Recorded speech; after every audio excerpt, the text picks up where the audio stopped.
अस्सलाम वालेकुम students, welcome back to my YouTube channel. आज का हमारा थर्ड लेक्चर है हाउ बायोलॉजी हेल्प्स मैनकाइंड। इसमें हम लोगों ने जो फर्स्ट 2 लेक्चर्स थे उसमें हमने ये देखा था कि फ़ूड की प्रोडक्शन को कैसे इंक्रीज़ किया जा सकता है, किस तरह से बेटर क्वालिटीज़ ऑफ फूड जो है वो हम लोग प्रिपेयर कर सकते हैं, या फिर किस तरह से उनकी प्रोडक्शन को महफूज बना सकते हैं, या डिफरेंट डिजीज़ को किस तरह से हमने कंट्रोल किया था। लेकिन आज का जो हमारा सेकंड या फिर जिसको हम लोगों ने biology and service of Mankind में सेकंड ऑप्शन पे रखा था, जिसको हमने कहा था कॉम्बेटिंग डिजीज़, यानी कि डिफरेंट डिजीज़ पर कैसे काबू पाना है, या फिर जो डिफरेंट डिजीज़ हैं या फिर डिजीज़ कंट्रोल भी इसको हम लोग कहेंगे, यानी कि हम लोग डिफरेंट डिजीज़ को कैसे कंट्रोल कर सकते हैं, उसमें हम लोग डिफरेंट मेथड्स जो है वो स्टडी करेंगे। So let's start our topic. इसमें हमारे पास सबसे पहले है डिज़ीज़ को कंट्रोल करने के लिए प्रिवेंटिव मेजर्स, यानी कि एहतियाती तदाबीर। यानी कि कोई भी डिज़ीज़ अगर मौजूद है तो उसके लिए सबसे बेस्ट ऑप्शन ये होता है कि अगर हम लोग एहतियात करें। अब कुछ ऐसी डिजीज़ भी हैं जिनको हम लोग कंट्रोल कर सकते हैं सिर्फ़ और सिर्फ प्रिवेंटिव मेजर्स के थ्रू। अब वो कौन सी प्रिवेंटिव मेजर्स हैं जिनको हम लोग यूज़ करते हैं, या फिर वो कौन सी डिजीज़ हैं जिनको हम लोग प्रिवेंटिव मेजर के थ्रू कंट्रोल कर सकते हैं। उसमें से हमारे पास सिर्फ 2 डिजीज़ हैं। डिफरेंट डिजीज़ हो सकती हैं लेकिन 2 डिजीज़ हैं, जिसमें से नंबर 1 एड्स है, नंबर 2 पे हमारे पास हेपेटाइटिस है। यानी एड्स स्टैंड फॉर क्या होता है? AIDS stand for acquired immunodeficiency syndrome.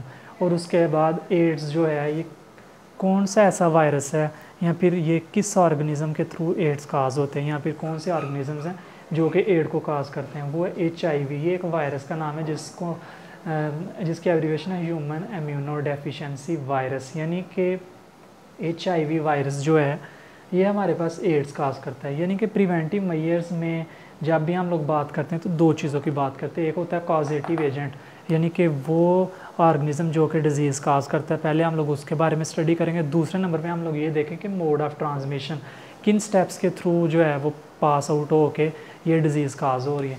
Number 1 हमने एड्स के बारे में जब देखा कि HIV जो है ये कॉजेटिव एजेंट है एड्स का।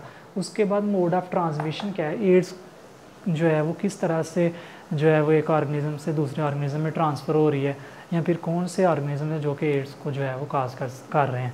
कॉजेटिव एजेंट में तो हो गया HIV वायरस, जबकि दूसरी साइड पे इसके अगर मोड ऑफ ट्रांसमिशन की बात की जाए तो ये एड्स किस तरह से फैलती है। एड्स जो है ये फ्री सेक्सुअल कॉन्टैक्ट के थ्रू फैलती है, और उसके बाद ये कंटेमिनेटेड सिरिंजेस या फिर डिफरेंट मेडिकल इंस्ट्रूमेंट्स जो हैं अगर इनको हम लोग यूज़ करें तो इसके थ्रू भी फैलती है। यानी कि एड्स के लिए अगर प्रिवेंटिव मेजर्स की बात की जाए नंबर 3 पे, तो इसमें यह है कि एड्स से बचने के लिए हमें जो प्रिवेंटिव मेजर्स करनी पड़ेंगी वो ये है कि हमें सिरिंजेस जो कंटेमिनेटेड हैं या यूज़फुल सिरिंजेस हैं जो पहले यूज़ हो चुकी हैं उनको हमें नहीं यूज़ करना चाहिए।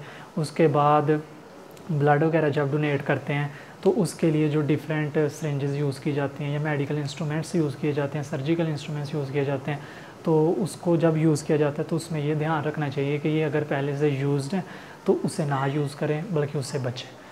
ये इसकी प्रिवेंशन थी। नंबर 3 पे हमारे पास सेकंड पे जो डिज़ीज़ है वो आती है हेपेटाइटिस। सबसे पहले हेपेटाइटिस का हमने कॉजेटिव एजेंट देखना है कि कौन सा वायरस है जो कि हेपेटाइटिस काज कर रहा है। वो हेपेटाइटिस वायरस ही होता है। उसके बाद hepatitis A B C different categories है, वो बात की बात है, वो बाद में देखेंगे हम लोग। उसके बाद हेपेटाइटिस में मोड ऑफ ट्रांसमिशन आता है, यानी कि हेपेटाइटिस वायरस भी किस तरह से फैल रहा है। जैसे हमने एड्स की देखी डिफरेंट जो है वो मोड्स ऑफ ट्रांसमिशन, जिसमें फ्री सेक्सुअल कॉन्टैक्ट था, उसके बाद कंटेमिनेटेड सिरिंजेस या जो इंस्ट्रूमेंट्स वगैरह यूज़ करते हैं, या ब्लड डोनेटिंग के दौरान भी इन चीज़ों का हमें ख्याल रखना चाहिए। ये सारी चीज़ें हमारे पास मोड ऑफ ट्रांसमिशन में आती हैं या काजेज़ हैं जो कि एक डिजीज़ को दूसरे ऑर्गेनिज्म में ट्रांसफ़र कर देती हैं। उसके बाद इसकी प्रिवेंशन की अगर बात की जाए तो वो भी सेम है कि हमें इनके लिए एहतियात ही करनी चाहिए। यानी कि एड्स हो या हेपेटाइटिस हो तो इसका सबसे बेस्ट ऑप्शन या बेस्ट जो हल है हमारे पास वो यही है कि हम एहतियात करें, फिर ही इन डिजीज़ से महफूज रह सकते हैं।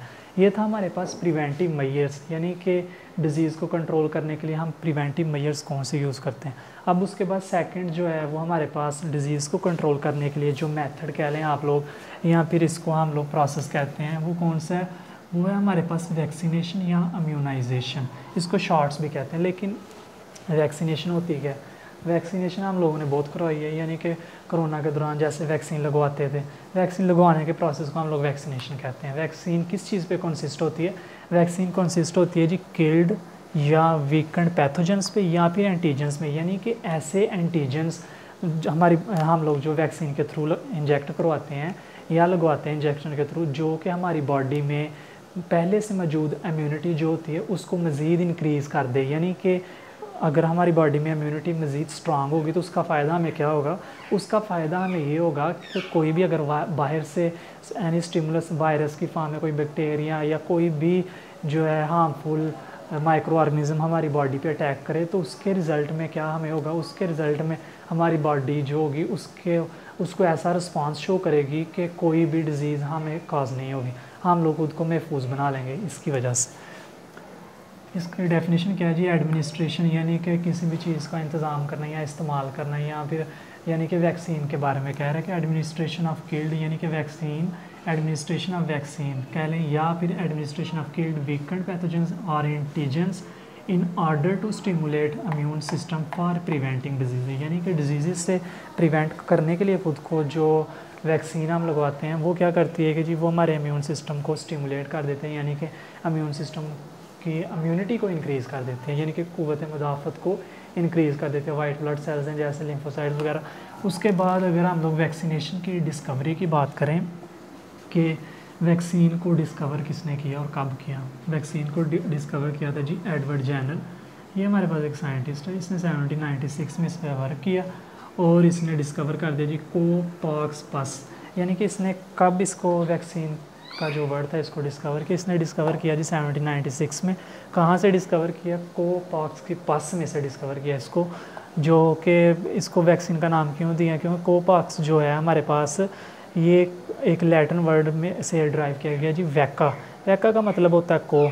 इस पर इसने बहुत वर्क भी किया और बाद में वैक्सीन लगाई भी, और फर्दर जो है वो इम्यूनिटी ऑर्गेनिज्म में डेवलप हो गई थी। इसने इसके लिए टर्म यूज़ कर दी जी वैक्सीन या वैक्सीनेशन। इसके लिए सेकंड वर्ड भी यूज़ किया है इम्यूनाइजेशन, यानी कि जब हम लोग वैक्सीन लगवाते हैं तो उसके रिज़ल्ट में बॉडी में इम्यूनिटी डेवलप हो जाती है या इम्यूनिटी इंक्रीज़ हो जाती है। इस होल प्रोसेस को हम लोग कहते हैं इम्यूनाइजेशन। अब जो है वैक्सीन या ये जो वैक्सीनेशन करवाने का या इम्यूनाइजेशन करवाने का हमें क्या फ़ायदा होगा जी? इसकी इंपॉर्टेंस क्या है?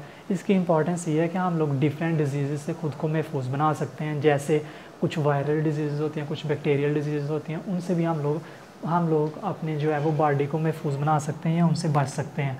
जैसे हमारे पास वायरल डिजीज़ की अगर बात की जाए तो वायरल डिजीज़ कौन कौन सी हैं? पोलियो एक वायरल डिजीज़ है। मीज़ल्स एंड मम्प्स, जैसे पेड़े और कानपेड़े और खसरे, इसको हम लोग कहते हैं। मीज़ल्स कानपेड़े को कहते हैं और मम्प्स जो है वो खसरे को हम लोग कहते हैं। ये जो है ये एक वायरल डिजीज़ है। इससे भी हम लोग महफूज रह सकते हैं या फिर इसको भी हम लोग कंट्रोल कर सकते हैं अगर हम लोग वैक्सीनेशन करवा लें।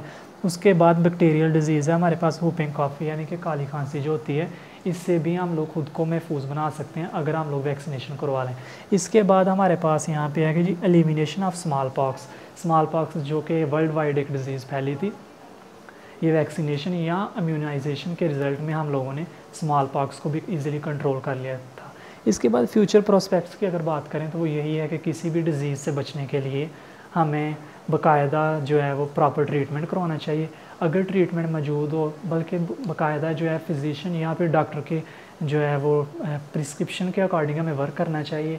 यानी कि जो ये प्रिवेंटिव मेजर्स हैं जो हम दोनों डिजीज़ में भी हमने देखी थी, सबसे इम्पॉर्टेंट चीज़ होती है कि हम लोग हर डिज़ीज़ के लिए या हर कोई भी बीमारी हमें लग गई है तो उसके लिए प्रिवेंशंस जो है वो ज़्यादा से ज़्यादा यूज़ करें, एहतियात करें, खुद को महफूज बनाएं। अगर हम लोग प्रिवेंटिव मेजर्स यूज़ करेंगे तो हम लोग बेहतर हो जाएंगे। और ये फ्यूचर प्रोस्पेक्ट्स की अगर बात करें, ये हमने ऊपर वैक्सीनेशन की बात की, तो कोविड-19 के दौरान यानी कोरोना के दौरान हम लोगों ने वैक्सीन्स जो हैं वो इजीली जो है वो लगवाते रहे, वैक्सीनेशन करवाते रहे। उसके रिज़ल्ट में हमारी बॉडी में इम्यूनिटी डेवलप हुई और फर्दर हम लोग जो है वो आज सर्वाइव कर रहे हैं। सो इसलिए इसके बारे में जो है वो बताना भी चाहिए लोगों को, ताकि एहतियाती तदाबीर जो है वो अपनाएं तमाम लोग और इससे महफूज हो जाओ।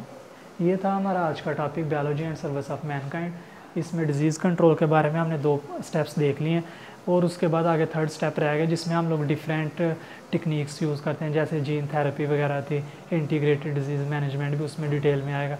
ये डिफरेंट जो है वो हम लोग नेक्स्ट लेक्चर में स्टडी करेंगे। आज का हमारा 3rd लेक्चर है। पहले दोनों लेक्चर्स का लिंक जो है वो डिस्क्रिप्शन में नीचे दे दूँगा मैं, वहाँ पे आप लोग उसे सुन सकते हैं। अगर चैनल पे फर्स्ट टाइम है तो चैनल को सब्सक्राइब कर दें, वीडियो को लाइक कर दें। उसके अलावा अगर कोई क्वेश्चन आया तो वो आप लोग कमेंट में पूछ सकते हैं। बहुत शुक्रिया। अल्लाह हाफ़िज़। Thank you so much.